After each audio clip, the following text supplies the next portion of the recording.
great memories for me and my family.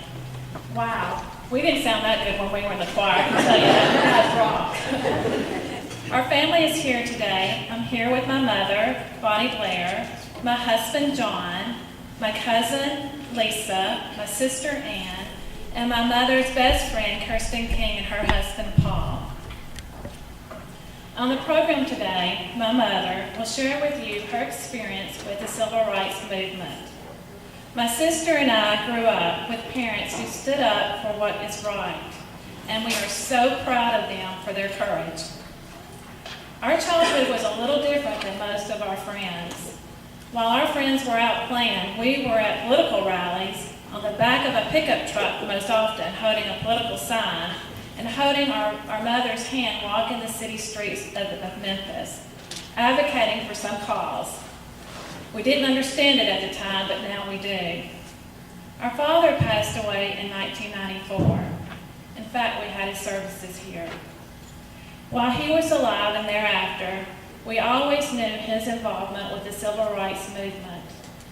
He worked long days and into the nights with many others, fighting for the rights and the values of the sanitation workers, helping them to organize and to have a voice. At the same time, we knew our mother was very involved, but we really didn't understand how significant her involvement was until a couple of years ago. See, one of our family traditions is that when Mother says she's cooking dinner, we all show up. So, and some of you have gotten to experience that around the dining room table. So Mother was sharing 2 years ago her involvement with the civil rights movement and the sanitation workers. We knew then she played a significant role in history. See, it didn't come as any surprise when she was sharing her story with us, because she was just being herself, as she always does, wanting to help others and organize a community of people for a cause. In celebration of MLK last year, Mother started sharing her amazing story with many others. The Shelby County Commissioners last year honored her for her work in the civil rights movement, and in fact, they each stood up and said she was a hidden figure in history. Many of you know our mother, but those who do not, I'd like to share a little of her background. She retired from St. Joseph Hospital after being there for 13 years as a hospital administrator. Prior to that, she worked at LeBonner's Children's Hospital for 8 years, and she volunteered at Regional 1 for 6 years, which was known as the City of Memphis. It was there, and this has been mentioned a little bit already, but it was there where she was one of 11 Presbyterian women who founded the John K. and Catherine Johnson Auxiliary, and it has had continuous service now for the past 45 years. She counts as her greatest achievement in life to this point the chapel at Regional 1, where she and one other Presbyterian woman oversaw the building of the chapel, which was completed in 1981. It has had continuous service since it was dedicated and has been used weekly, if not daily, since that time. As many of you know, Mother is very active in Women's Presbytery. She is past moderator of Presbytery of the Mid-South, and this is a long list, by the way. Mother had to give this to me. Past chair of Committee of Nomination of Presbytery. She served on the Signal of Living Waters for the World Committee for 10 years, helping that group bring clean water to over 600 villages in over 25 countries. She also created on the floor of Presbytery the Clean Water Task Force. Through its effort, it has built over 500 cisterns in Mexico. She served on the board of directors for Presbyterian Women and has traveled extensively talking to women across the nation.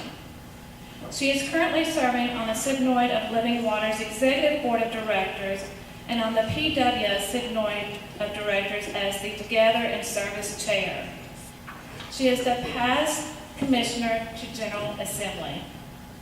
Currently, she is a ruling elder and a member at Farmington Presbyterian Church.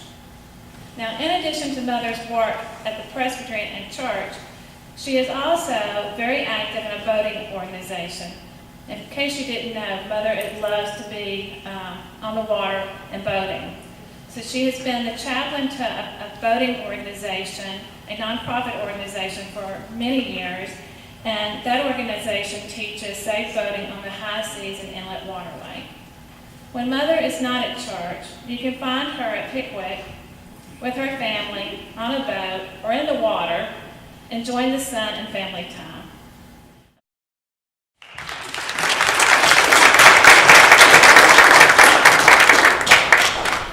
Thank you. It's good to be back home today. It is good to be back. Natalie, I want to thank Natalie Toombs for inviting me to speak here today and just standing in this pulpit where I've stood so many times because I was a member here for 38 years. So you're my extended family. It's just, I feel like I'm back home with you all. So thank you. I'm afraid a little bit of what I might say might be an overlap, but I hope not too much of it.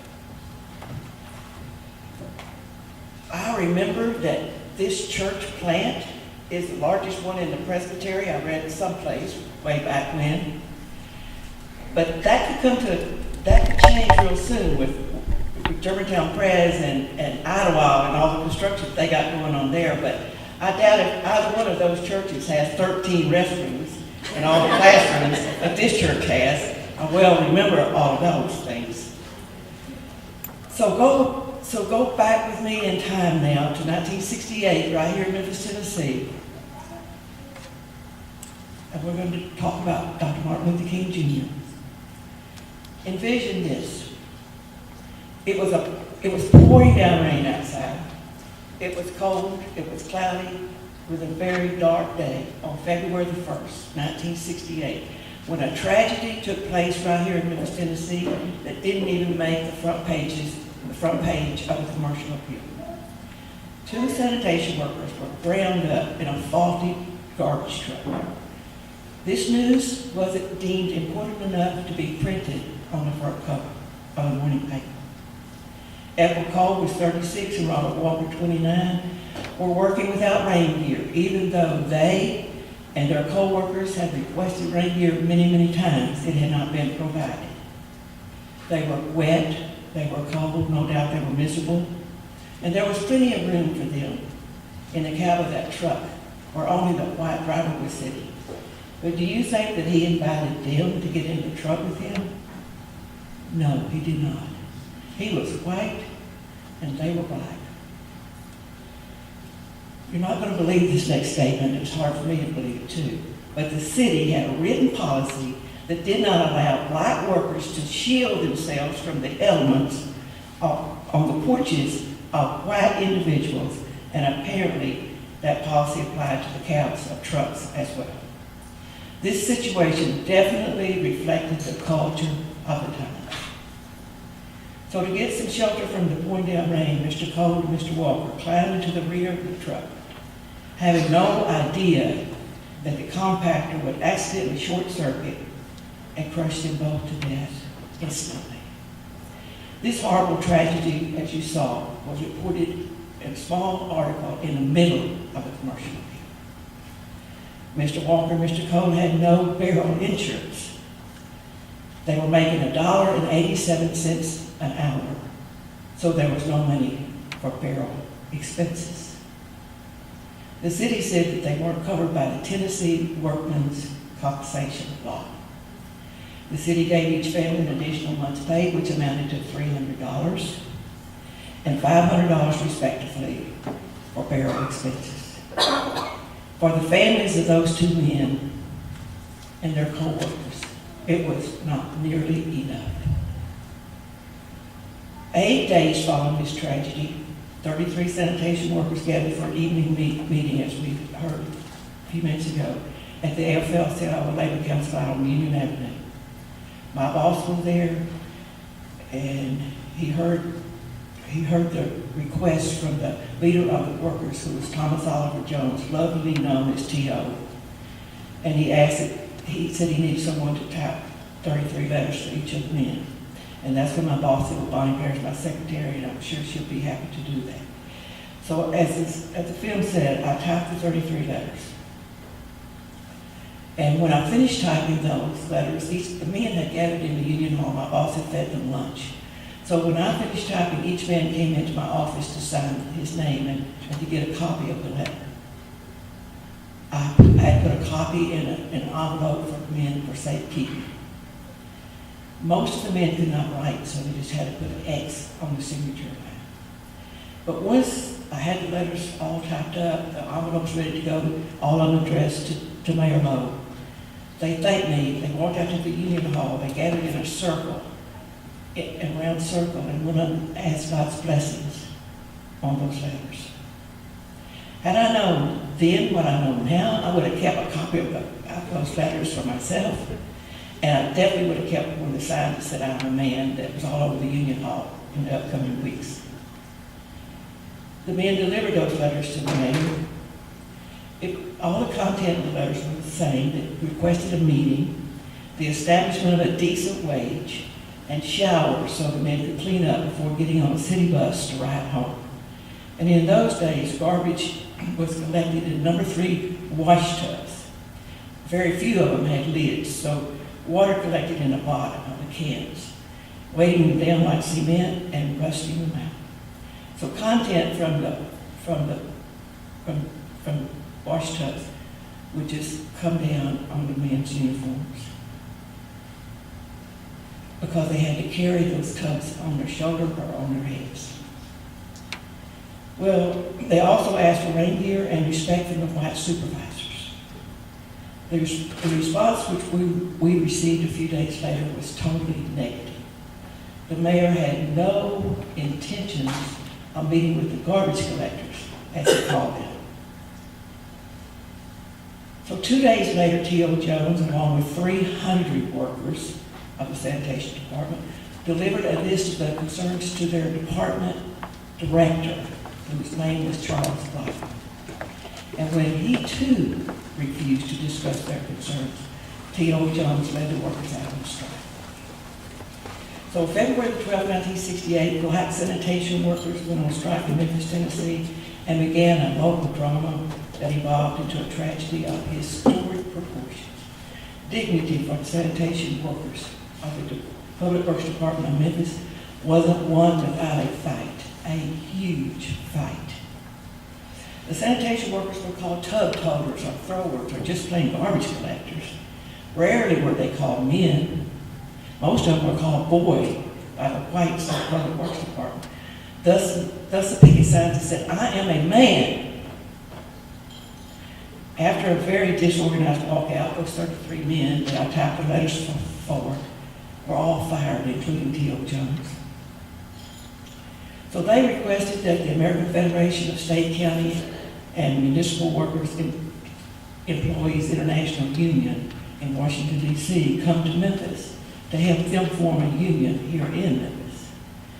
They did, but it was a long, hard battle. Many sanitation workers didn't have food on their table in this long strike. Had it not been for the black and white churches, and I'll bet you anything, when this church was over on Parkway, that this church was one of the churches that fed those sanitation workers. There were a few Presbyterian ministers who were outspoken in insisting that Christian principles were entangled in this human relations matter. Reverend Bill Aldridge, associate pastor at Iowa, was one of them. My husband, Taylor Blair, was a ruling elder, and Reverend Julian White, who was the pastor of St. Andrews, which is now part of this church. The three of them, along with there were other ministers.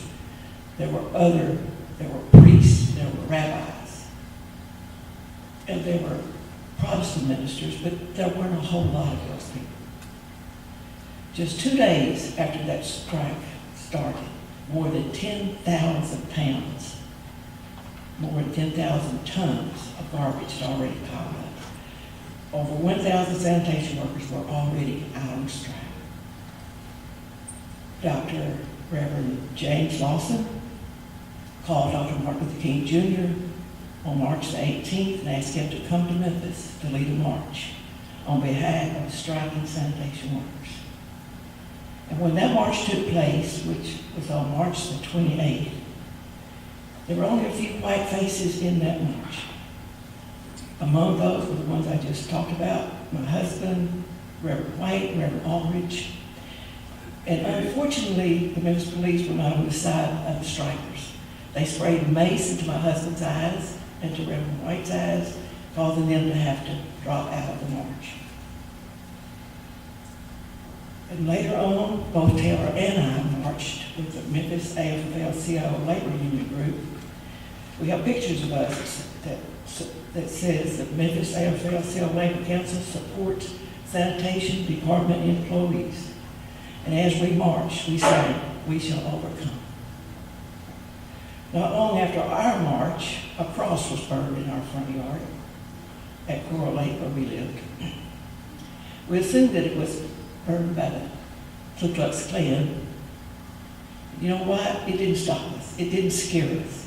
It didn't make us stop our activities and things that we believed to be right for humankind and in keeping with our Christian principles. We were both home. We simply put out the fire and we kept moving forward. I continued to type all the correspondence from striking workers. I typed many pieces of material that T.O. would come to my office and pick up, or if I knew he was meeting someplace in meeting hall, then I would hand deliver. On a cold, rainy day in February of '68, I worked most of the day on some material that T.O. said was very important that was going to the mayor the next day that he was going to deliver. By this time, it's dark, it's pouring down rain outside, and I needed to drive to the Firestone Union Hall in North Memphis, which is known today in that area as known as Frazier. I remember putting the material in an envelope, putting on my London fall coat, grabbed my umbrella, and off I went. And by the time I got there and walked in to that Union Hall, there were approximately, I'd say 375 to 400 striking workers there. And they saw me, and T.O. saw me when I walked in, and so he motioned me to come up on the podium. I walked up on that podium, and those men were all saying, "Speech, speech, speech." It's like, oh my gosh, I've never been on stage in front of this many people in my life. I've never made a speech off the top of my head. But I knew I had to say something to those men. I knew it. I just had to say something. So I walk over to stand beside T.O. at the microphone, and I remember saying, "Don't give up. Don't give up. God is on our side." I said, "You have every right to be here tonight. You have every right to have your request granted by the city. So hang in. Don't become discouraged. Just remember that God is with us." And I did say that every day we see more people joining our cause. So with that, I turned and gave T.O. the material, and I hugged T.O. and I told him I would be happy to keep on typing anything that he might need. And as I was walking off the stage, the men all stood up and started clapping. And later in life, when I mentioned that to some of my friends, people would say, "Aren't you scared to death to go out there? You don't have a white person around, let alone the only woman?" My answer was always, "Are you kidding me? Every man in that place would have protected me. They knew me. They were my friends. I was their friend. In all the work that I did throughout that strike, I never once, not one time did I ever feel unsafe. I cared for those men and their families." On April 2nd, 1968, Dr. King was scheduled to speak to the strikers at Mason Temple, a beautiful place. If you've never been there, you should go to Mason Temple. Taylor and I agreed we wanted to go there to hear him speak, and we knew this place would be crammed, packed, full of people, strikers. So he called some friends of his at Channel 13 News that he represented there, and he told them that we wanted to be there, and they said they were sending some reporters to cover that meeting. So they agreed to meet us at the door and give us press passes so that we could sit up front with them. So with that, we got a babysitter and we were off. And we arrived at that at Mason Temple that evening, it was standing room only. We were so happy that we had seats to sit in. So we go to our seats, and Dr. King didn't get there till after 9 o'clock. And when he walked in, probably about 10 minutes after 9 o'clock, everybody, including us, stood up and started clapping. And we never sat back down. His sermon was so incredibly amazing that we didn't even realize we were standing. I kept thinking, I was just right down here, I'm looking up at him, and I kept thinking, this man is modern day Moses, sent right here to lead these people out of bondage. I still believe that. The following night, Dr. King was not scheduled to speak. That was to be Dr. Ralph Abernathy. Those of us that know something about the past know that Ralph Abernathy was Martin Luther King's right-hand man.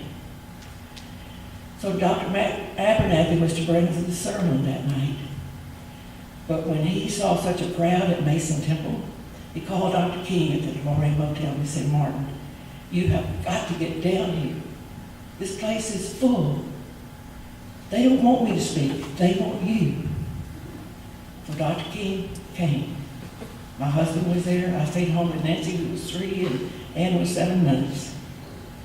That was the night that Dr. King delivered his mountaintop speech. So famous.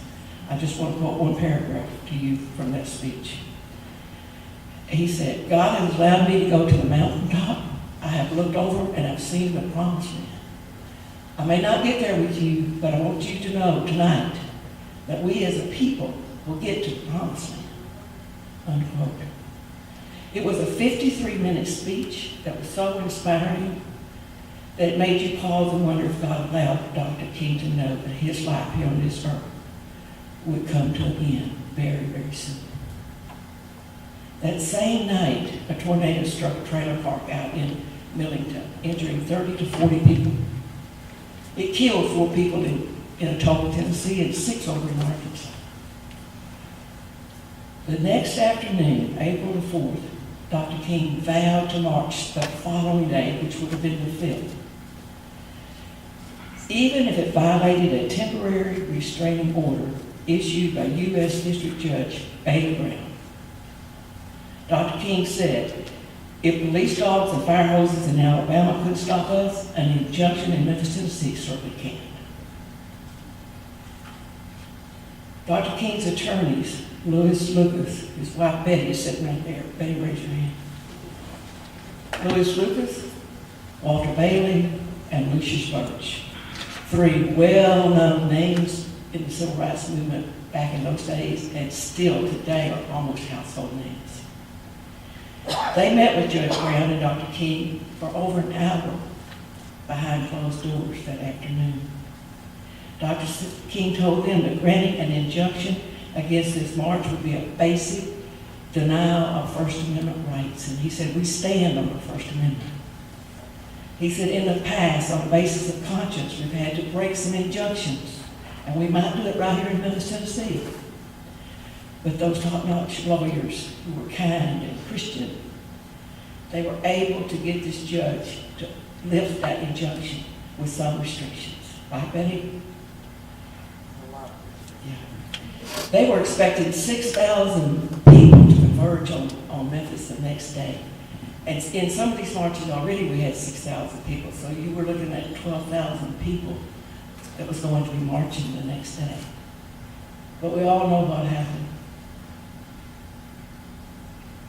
That night, April the 4th, 1968, at 6:01 p.m., a single shot from a Remington rifle, caliber .30-06, zipped the 205 feet from the rear of the second-floor bathroom at 422 South Main Street and slammed into the right jaw of Dr. Martin Luther King, Jr.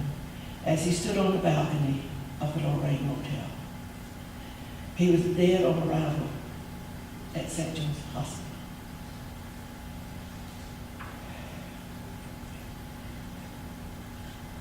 When I was interviewed by the communications director of the AFL-CIO Labor Council in Memphis, He was writing a story before they did this video. He was writing an article for their national publication last April for part of their MLK series. He asked me, where were you and what did you do when you heard that Dr. King had been killed? I told him I was home with my 2 little girls. I had a television on. I heard the news. And then I fell down on my knees and I cried. I cried. And I cried as if my heart would break. And then I prayed for peace in this city and in this country and indeed the world. It was the saddest day, one of the saddest days of my life. The next day, after Dr. King was killed, President Lyndon Johnson sent the U.S. Undersecretary of Labor, James Reynolds, to Memphis to take charge of the mediation. Mediation meaning that he was going to get this union and the city together. So 11 days later, April 16th, the city and the union came to terms. The city finally recognized the union. The strike ended after 2 months and 4 days. Praise be to God. On March 10, 1969, James Earl Ray pleaded guilty to first-degree murder in the shooting of Dr. Martin Luther King Jr., and he died in prison. This year, the AFSCME, Local 1733, will be 51 years old. T.O. Jones asked that the union use the numbers 33 to recognize the original 33 men that walked out on strike. The 33 men that I typed the letters for in the beginning. So it became known as Local Union 1733. There is a T.O. Jones Labor Union Hall in downtown Memphis, named in memory of a very courageous man. It was my honor and my privilege to know him and work with him over several months. I'm a better person because of him. I saw Jesus Christ in him, for what he did for his fellow employees. He stood up and he spoke up for justice. Many days he grew tired and weary, but he pressed onward, as in the hymn, onward Christian soldiers marching as to war, with the cross of Jesus going on before. T.O. had been elected president of 1733, but he only got to serve a short time. Following the strike, the International Union sent professional negotiators into Memphis to negotiate a new memorandum of understanding. Fred Ashwell, who was the business manager for Local 1288 of the IBEW, the union that represents the Memphis Light, Gas, and Water employees back then and even today, said, and I quote, Jones didn't open the door for the municipal unions here. He kicked the damn thing off the hinges and walked in on top of it. For a black man in this city at that time, I can't think of an act requiring more courage. Every time I think about it, I'm surprised and amazed that someone didn't kill him. End quote. Through this work, I was given an opportunity to interact with people in ways I otherwise would have never had the privilege to experience. I listened to their stories and I felt their pain. I want to share one story with you before I close. One especially potent story that often comes to my mind was from one of the sanitation workers. This gentleman told me that because the Public Works Department had no showers for them to clean up after their shifts, they had to catch a city bus to ride home with dirty, smelly, many times uniform that many times contained maggots in the cuffs of their pants. He said that alone was humiliating. But when he got home, his wife would meet him at the back porch and turn a water hose on him to wash down the uniform that he was wearing. Then he would walk into the screened-in porch and strip down to his underwear before going into the house to shower and put on clean clothes.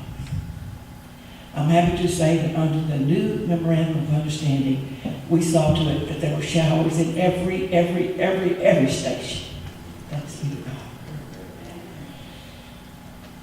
Tomorrow we will pause and we will remember Dr. Martin Luther King Jr. I want to read to you just one statement that he made. He would have been 90 years old tomorrow. Here's what he said in his words. In a sermon, shortly before he died, Martin Luther King Jr., whose 90th birthday would have been this past January 15th, this past Tuesday, he talked about living until age 90. And I quote, "You may be 38 years old, as I happen to be, and one day some great opportunity stands before you and calls upon you to stand up for some great principle, some great issue, some great cause. You refuse to do it because you are afraid. Well, you may go on and live until you're 90, but you are just as dead at 38 as you would be at 90. Needless to say, I agree totally with Dr. King. The song that we love to sing because it gave us hope is "We Shall Overcome." The choir is going to lead us now in singing "We Shall Overcome."